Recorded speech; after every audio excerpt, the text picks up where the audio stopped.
Moçada, o seu peso do dia hoje vem para polemizar. Roda a vinheta.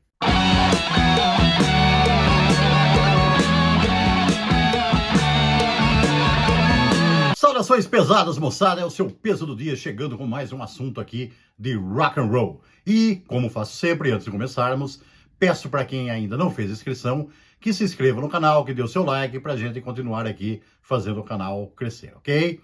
Bom, moçada, por que eu digo que hoje nós vamos polemizar? Porque vocês se lembram que há alguns programas aí, nós fizemos uma enquete aqui dos principais discos da década de 70, pegando um por ano, de 70 até 79. E deu um bafafá, né? Deu um pouco de bafafá. E agora, nós vamos fazer da década de 80. Não tinha como não fazer. E assim como aconteceu em 70, que 70 teve muitos discos de grande capacidade, para fazer uma lista aí com 10, você tem que deixar muita coisa de fora. Então agora também em 1980, muita coisa com certeza ficou de fora, mas faremos algumas outras listas futuramente. Essa aqui é só uma primeira que nós vamos fazer aqui. Mas é claro, ao final da lista, eu peço que vocês que não concordem com alguma coisa, ou que concordem, se gostaram, se não gostaram, deixem lá os seus comentários pra gente trocar umas ideias aí depois, que é muito legal, tá ok? Vamos lá então, moçada. Começando, 1980, a pérola, o petardo em questão, vai ser esse aqui, ó. Brit Steel, do Judas Priest. Moçada, eu sei, tinha muita coisa. Foi difícil até chegar nesse. Porque, ó, 80 tinha o primeiro do Iron Maiden, 80 tinha o Back in Black do AC/DC, e tantos outros, né? O Heaven and Hell do Black Sabbath, mas eu acabei optando por esse aí. Esse disco aí é um dos maiores discos do Judas Priest e, sem dúvida, um dos maiores discos da história do heavy metal. Tem tanta coisa legal nesse play. Esse play é sensacional. Tanto é que, nos anos 2000, muitas bandas, algumas, né? Muitas assim não, mas algumas bandas veteranas, elas entraram numa aí de fazer um remake de alguns de seus principais lançamentos e pegar um disco marcante e tocar o disco inteiro numa turnê. Esse Brit Steel foi tocado inteiro numa turnê do Judas Priest. Então, daí a relevância desse play para a banda e essa banda tão influente, tão fantástica, né? Esse disco, se tem tanta influência para a banda, obviamente tem muita influência para o heavy metal. Então, 1980, abrindo a década, rasgando tudo, cortando tudo, Brit Steel do Judas Priest. Legal? Seguindo, 1981. Se em 1980 tinha Back in Black, mas eu não coloquei aí, em 1981, coloco o posterior. For Those About to Rock, We Salute You, do AC/DC. Um disco que eu considero um dos mais injustiçados da história, mais menosprezados da história, porque muita gente fala que esse disco é fraco. Sempre que eu leio isso, eu acho que fraca é a cabeça de quem escreveu. Moçada, a gente ouve assim que, né, já vi muita coisa a respeito, falar que a faixa título é boa, mas o resto ficou a desejar. Bom, a faixa título é até incontestável, né? Essa música aí virou uma presença perene nos shows do AC/DC, um dos grandes atos apoteóticos do show, com os disparos dos canhões e tudo mais, né? Mas o resto do disco também é muito bom. E olha só, moçada, era uma situação ingrata para o AC/DC até, porque o disco, o AC/DC vinha já de duas situações ingratas, essa aqui era a segunda, né? Porque o disco de 1980, o Back in Black, ele foi lançado após a morte do Bon Scott. Então, era aquele negócio lá, como que vai ser agora, né? E acontece que o disco explodiu, vendeu as turras, um dos discos mais vendidos da história. Então, é aquele negócio, é difícil chegar ao topo. E uma vez no topo, é difícil de se manter também. Então, o AC/DC tinha essa árdua tarefa de fazer um outro lançamento que o mantivesse lá em cima. Não vendeu tanto quanto Back in Black, mas vendeu bastante também. E é um disco muito bom, é muito legal. Vai muito além da faixa título. Tem aí Evil Walk, COD e tantas outras grandes faixas que valem a pena conferir. A banda estava numa forma excelente. Brian Johnson tinha encaixado muito bem no grupo e ficou muito bom, tanto em show quanto no estúdio. Esse disco é maravilhoso, então fica esta recomendação, 1981, For Those About to Rock, We Salute You, do grande AC/DC. Seguindo, 1982. Outra banda que poderia aparecer em 1980.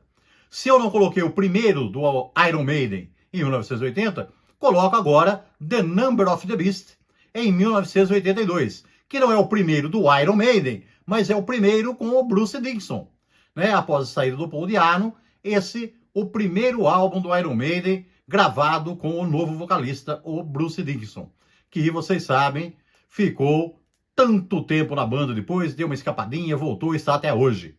Então aí, outro exemplo também de um vocalista que encaixou muito bem na banda, né? Embora o principal compositor fosse o Steve Harris, mas o Steve Harris, ele mudou um pouco, né, o direcionamento da banda a partir desse disco aqui, aquele som, aquele heavy metal mais cru, até com alguns elementos do punk rock dos dois primeiros discos, deram, assim, lugar a um heavy metal tradicional um pouco mais trabalhado, mais adequado, né, que combinasse melhor com o estilo do Bruce Dickinson, e ele entrou de sola, ele encarnou demais a banda. Foi uma troca, assim, que Paul Di'Anno era fantástico, o Bruce Dickinson também sempre foi.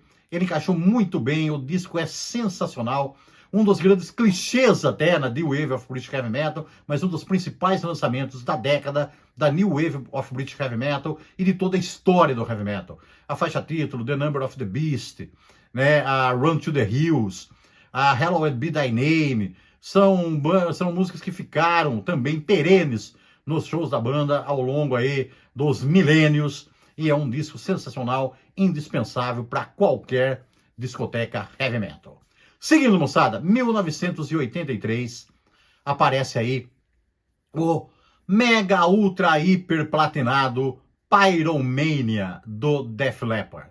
Aqui talvez já caia, se estava caindo uma porcentagem do mundo em cima de mim antes, aqui acho que cai o resto e mais um pouco do restante da galáxia, porque o Def Leppard eu gosto bastante, e não sou só eu, porque a banda já vendeu zilhões de discos ao redor do mundo, então tem muita gente que gosta também, mas tem muita gente que critica.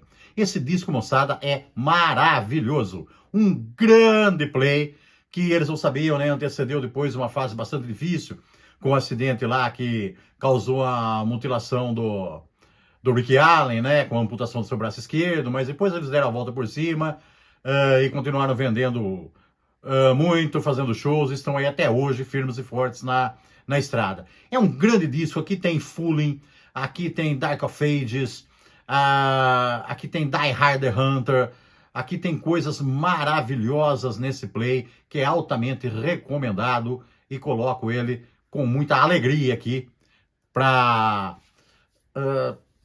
figurar, né, nesse ano de 1983. Em 1984, eu coloco um disco que já foi resenhado aqui no Peso do Dia. Quando o disco fez 40 anos, o seu aniversário de 40 anos, de 2024, nós fizemos a resenha dele. Perfect Strangers, do Deep Purple.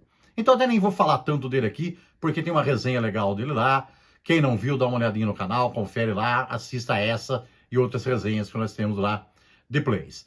Eu coloquei aqui, no meio de tantos outros, pela importância desse disco, porque marcou o retorno do grande, gigante, dinossauro fantástico Deep Purple, que estava num sono letárgico de 8 anos, né? Tinha encerrado a sua carreira em 1976 e voltou aqui com esse disco, por isso a importância dele é enorme e ele tinha que figurar aí, então, como o disco de 1984. 1985, outro que eu acho que pode causar uma certa polêmica.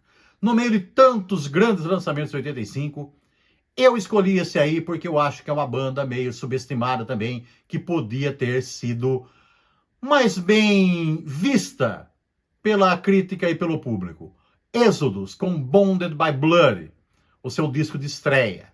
Moçada, o Exodus, ele surgiu ali naquele boom do thrash metal ali da Califórnia, né? Mas ele não teve o mesmo sucesso de Slayer, de Metallica, e de vários outros ali da área, né? Apesar de ser uma banda que sempre fez um thrash metal muito poderoso e visceral, tanto quanto esses outros, mas o Êxodo sempre ficou alguns degraus abaixo. Mas é uma banda cult, o disco é cultuado, até porque o Paul Bailoff, né, gravou apenas esse disco e algum tempo depois ele saiu e algum tempo depois ele morreu, então aí a morte até acaba dando uma outra conotação para algumas pessoas, para alguns artistas, né? Então acho que esse disco merece estar aqui, merece ser lembrado para uma conferida. Acho que muitos curtidores aí do som pesado da época chegaram a conhecer esse disco, mas chegaram até a esquecer, então dando uma lembrada aí, vai lá, confere, que é um disco bastante legal e acredito que ele mereça estar aqui. 1986, aí já vou para algo mais ortodoxo, né? O Master of Puppets, do Metallica. Um dos discos que mais vendeu da banda, né? Grande sucesso comercial do grupo. Músicas que influenciaram gerações, que fizeram a cabeça de muita gente, que fizeram muita gente curtir o heavy metal a partir delas. Então aí, grandes faixas, né? A faixa título, a Welcome Home Sanitarium, a instrumental, Orion, Thing That Should Not Be, e tantas outras. Um disco visceral, o Metallica estava em excelente forma, assim como eu falei lá com o Led Zeppelin também, eles não sabiam que esse disco antecederia uma tragédia na vida deles, né?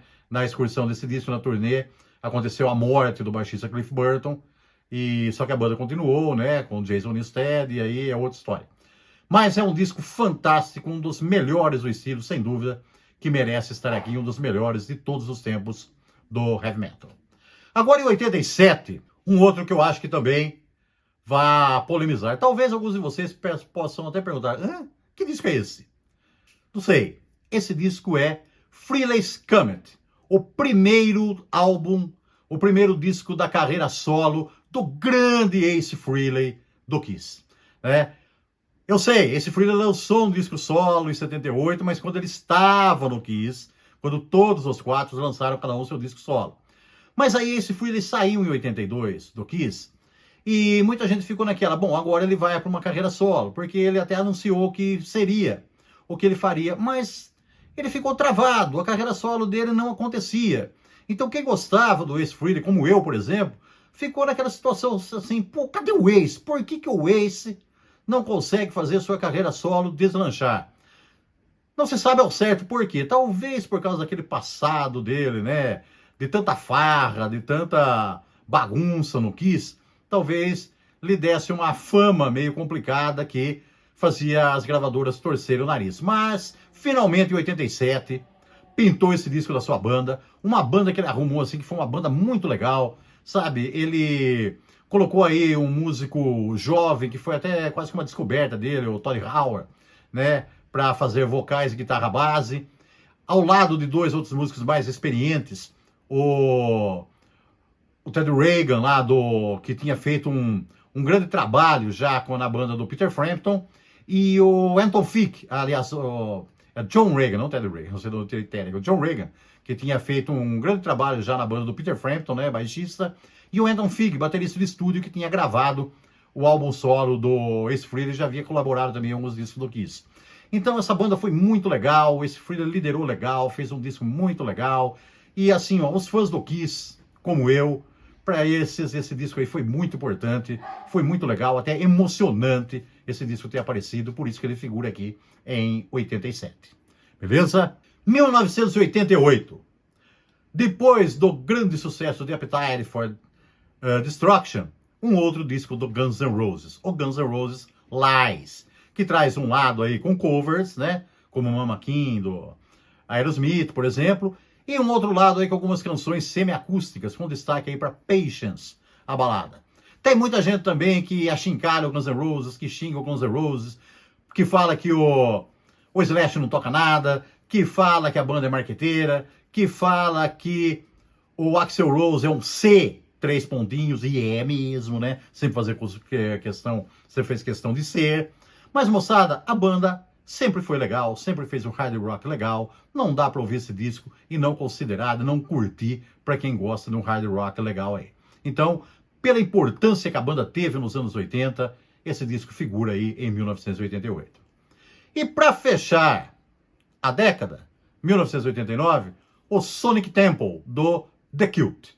Uma banda também que não se fala muito, né? Nunca chegou a ser aquela banda de primeiro escalão, mas é uma banda muito legal, uma banda que teve fases também. Começou lá tocando gótico, depois, surpreendentemente, lançou um disco de um rock and roll bem estilo Rolling Stones, né? Anterior a esse. Depois esse aqui já era um hard rock, bem no estilo dos anos 80, com o guitarrista Billy Duff arrebentando. O Ian Bill, a dupla dinâmica, né, do The Cult comandando a coisa ali. Esse disco é muito bom, tem grandes faixas e acho que é muito merecido aparecer aí, fechando a grande década de 80, The Cult, Sonic Temple. Moçada, foi o que eu fiz nessa primeira compilação, tá? Outras virão. De novo, nenhum do Led Zeppelin? Ó, teve até teve até uma vozinha aqui que me perguntou, ó, de novo nenhum do Led Zeppelin? Mas não podia, né? O Led Zeppelin acabou em 1980, né? Então não dava mesmo. Dessa vez não foi proposital, não foi nada que não teve mesmo. Tinha lançamentos próximos aqui, coletâneas e tal, mas aqui a gente coloca só lançamentos de inéditas, né? Então, mas eu falei de Purple no lugar, tá? Então, moçada, outras virão. Escrevam aí o que vocês acharam, deem os seus palpites, falem do que vocês gostaram, falem do que vocês não gostaram, mantenham-se pesados e até a próxima. Yeah!